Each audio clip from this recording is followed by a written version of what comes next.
Captain Eris Thorne stared at the ghostly image on the main view screen. The Cassandra, a derelict spaceship drifting in the black void of space, hung like a metallic tomb against the backdrop of distant stars.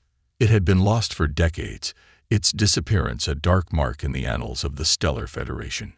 Now, a faint distress signal had lured Thorne and his crew aboard the Orion to this desolate corner of the galaxy. "Anything, Jax?" Thorne asked, turning to his comms officer. "Signal's weak, Captain," Jax replied, his fingers flying across the console. "But it's definitely coming from the Cassandra. Automated distress beacon, cycling every few hours." Thorne nodded grimly.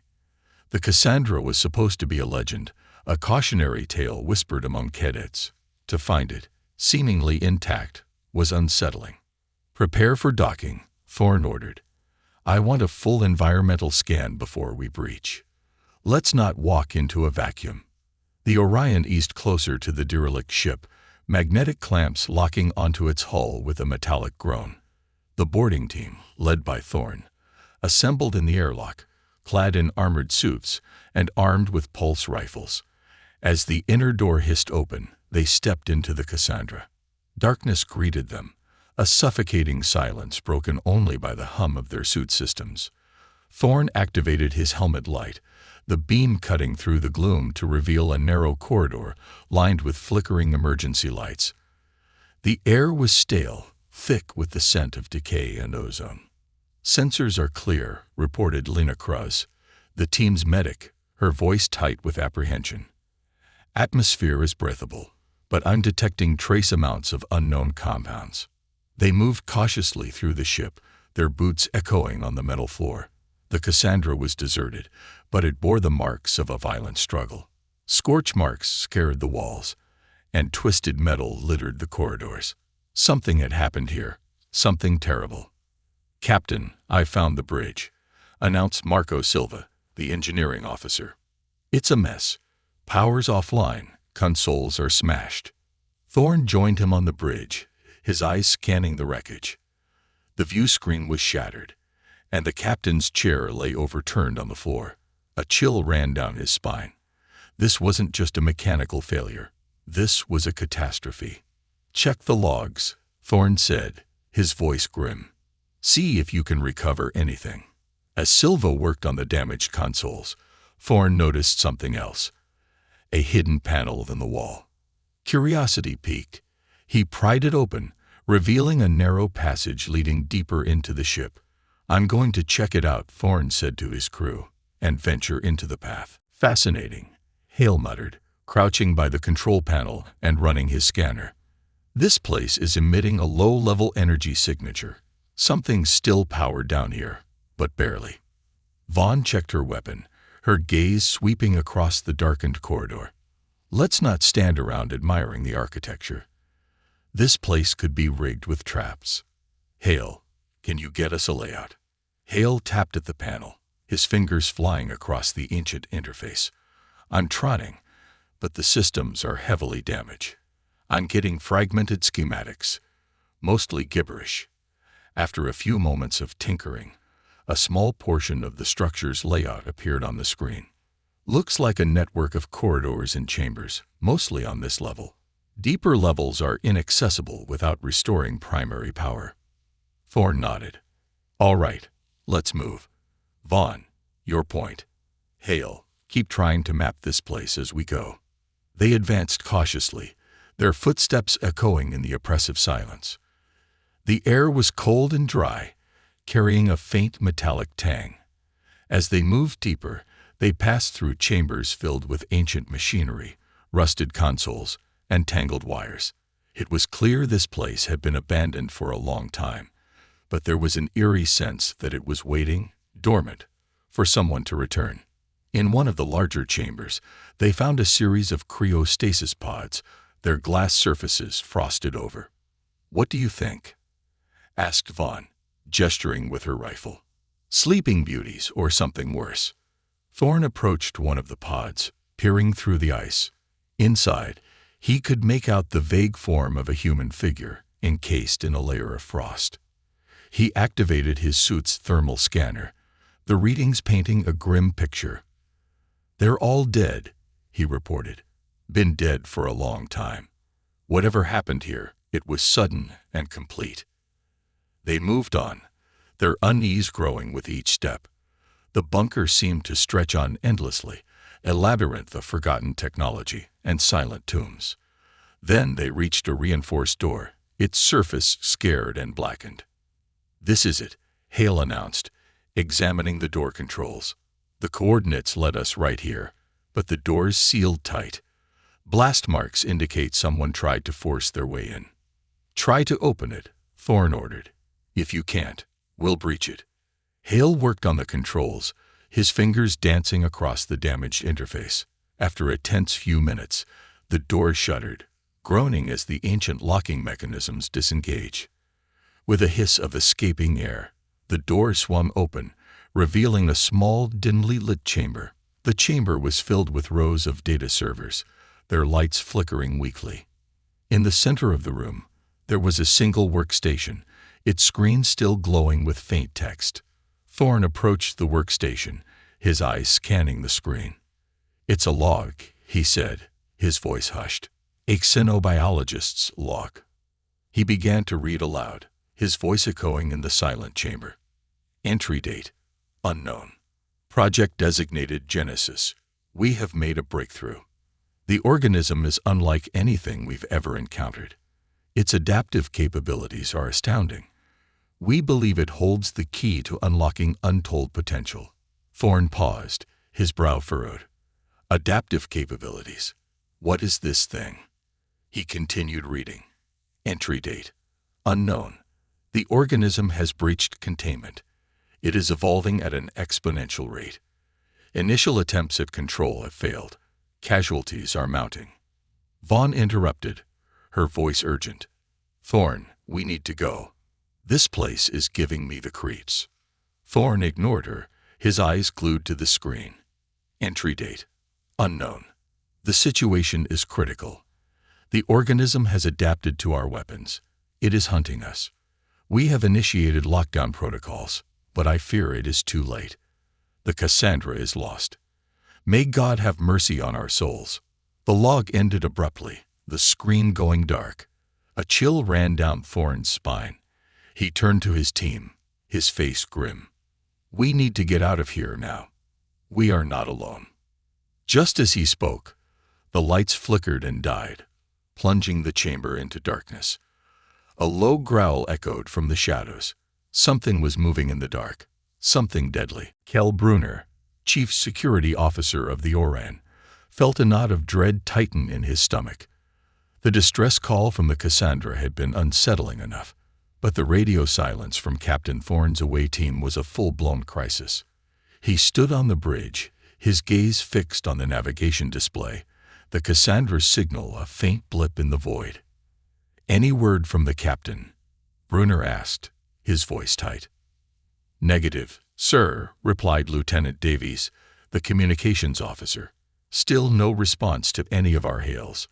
We're picking up some unusual energy readings from the Cassandra, but nothing concrete." Bruner cursed under his breath. Thorne was one of the best officers in the fleet, but even he wasn't invincible. If something had gone wrong on that derelict ship, the consequences could be catastrophic. "Prepare a search and rescue team," Bruner ordered. "I'm going over there myself. I want a full combat loadout. And Davies, keep trying to raise the captain. Tell him we're coming in." As Bruner suited up, he couldn't shake the feeling that they were walking into a trap. The Cassandra had been lost for a reason, and whatever had happened to it was likely still lurking within its cold, metallic halls. The Orion's shuttle docked with the Cassandra, and Bruner led his team into the eerie silence of the derelict ship. The atmosphere was thick with a sense of foreboding, the air stale and heavy with the scent of decay. "Spread out, but stay close," Bruner instructed, his pulse rifle raised. "Keep your eyes peeled for anything out of the ordinary." They moved through the ship with cautious steps, their lights cutting through the gloom. The Cassandra was a maze of corridors and chambers, each one more unsettling than the last. They found signs of a struggle. Scorch marks on the walls, shattered consoles, and discarded weapons. But there were no bodies, no survivors. "Anything, Maria?" Brunner asked, turning to his science officer. "I'm detecting traces of an unknown organic compound," Maria replied, her voice tight. "It's unlike anything I've ever seen. It's almost alien." Brunner's unease deepened. Alien. That was the last thing they needed. He had heard stories about the Cassandra, whispers of a secret experiment gone wrong. Could it be that those stories were true? As they moved deeper into the ship, they found a hidden research lab, its walls lined with containment cells. Most of the cells were empty, their doors blasted open. But one cell remained sealed, its surface covered in frost. "What's in there?" Brunner asked, approaching the cell cautiously. "I don't know," Maria replied. "But the energy readings are off the charts. Whatever's inside is still alive." Brunner peered through the frost-covered glass, his eyes widening in horror. Inside the cell, he saw a grotesque form, a mass of writhing tentacles and glistening flesh. It was unlike anything he had ever seen, a nightmare made real. "Containment breach," Brunner shouted, his voice echoing through the ship. "Seal off the lab. Do not engage." But it was too late. The creature in the cell slammed against the glass, its tentacles flailing wildly. The glass shattered, and the creature lunged out, its razor-sharp claws tearing through the air. Brunner and his team opened fire, their pulse rifles unleashing a hail of energy bolts. But the creature was too fast, too strong. It dodged the blasts, its tentacles lashing out to grab the nearest soldier. One by one, Brunner's team fell, their screams echoing through the ship. Brunner fought desperately, his pulse rifle spitting fire. But the creature was relentless, its alien biology making it immune to their weapons. As the last of his team fell, Brunner found himself face to face with the creature. It stared at him with cold, unblinking eyes, its tentacles dripping with blood. Brunner knew that he was outmatched, outgunned, but he refused to surrender. He charged at the creature, his pulse rifle blazing. The creature roared, its tentacles lashing out to crush him. Brunner ducked, weaved, and fired, his shots hitting their mark. But the creature barely flinched. With a final, desperate move, Brunner activated his suit's self-destruct sequence. The creature paused, its eyes widening in surprise. Brunner grinned, a defiant gesture in the face of death. "Say hello to Hell," he said, just before the explosion ripped through the ship. Hale crouched by the control panel, his fingers flying across the damaged interface. "Power's offline," he announced, "but I can bypass the main circuits. Give me a few minutes." Vaughn kept watch, her rifle raised, her eyes scanning the darkened corridor. The air was cold and stale, thick with the scent of decay and ozone. This place felt ancient, forgotten. She couldn't shake the feeling that they were walking into a tomb. After a few tense minutes, Hale let out a whoop of triumph. "Got it. Power's back online. Minimal, but enough to get us started." The lights flickered to life, casting eerie shadows across the corridor. The bunker came alive with a low hum, the sound of ancient machinery grinding back into motion. They moved deeper into the facility, their boots echoing on the metal floor. The bunker was deserted, but it bore the marks of a past struggle. Scorch marks scarred the walls, and twisted metal littered the corridors. Something had happened here, something terrible. They reached a massive blast door, its surface sealed shut. Hale examined the control panel, his brow furrowed. "This door's locked down tight. I'll need more power to override the security protocols." "We don't have time for that," Rohr said, his voice grim.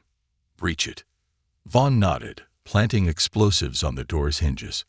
The explosion rocked the bunker, sending shudders through the structure.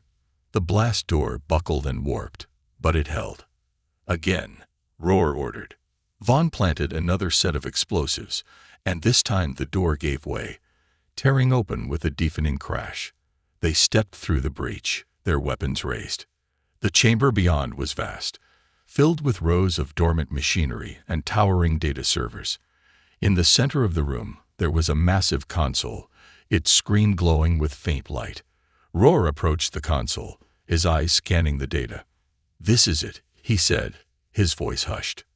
"The control center for the Revenant." "The Revenant?" Vaughn asked, her voice filled with disbelief. "You mean the legend is real?" "It's real," Roar replied. "And it's right here." He began to work on the console, his fingers flying across the ancient interface. The screen flickered to life, displaying schematics of a massive warship, its design unlike anything he had ever seen. "This ship is incredible," Roar said, his voice filled with awe. "It's more advanced than anything we have. But it's been offline for centuries. I don't know if we can get it running." "We have to try," Vaughn said, her voice urgent. "The fleet is counting on us." Roar nodded, his determination renewed. He delved deeper into the console's systems, his mind racing. The Revenant was their only hope, their only chance to turn the tide of the war. As he worked, Hale noticed something on the edge of the chamber. "Captain, look." Roar and Vaughn turned to see a group of figures emerging from the shadows. They were tall and gaunt, their skin pale and translucent. Their eyes glowed with an eerie light. "Dominion hybrids," Vaughn said, her voice filled with loathing. "They must have been guarding this place." The hybrids raised their weapons, their eyes fixed on Roar and his team. A firefight erupted, the chamber filled with the roar of pulse rifles and the screech of energy bolts. Roar and his team fought fiercely, but the hybrids were relentless, their numbers seemingly endless. "We can't hold them off for long," Hale shouted, ducking behind a console. "There's too many of them." Roar knew that they were running out of time. He had to get the Revenant online, or they were all doomed. "Vaughn, cover me," Roar shouted, charging towards the main console. "I'm going to try to activate the ship." Vaughn nodded, unleashing a hail of fire at the advancing hybrids. Roar reached the console and began to work frantically, his fingers flying across the interface. The screen flickered, and then the entire chamber was plunged into darkness. "What happened?" Vaughn shouted, her voice filled with panic. "I don't know," Roar replied, his voice strained. "The power just went out." Suddenly, the lights flickered back on, and a voice echoed through the chamber. It was a deep, resonant voice, filled with ancient power. "Intruders," the voice said. "You have disturbed my slumber." Roar, Vaughn, and Hale turned to see a massive figure standing before them. It was a towering robot, its metal frame gleaming with power. Its eyes glowed with an intense blue light. "I am the guardian of the Revenant," the robot said. "You will not activate the ship.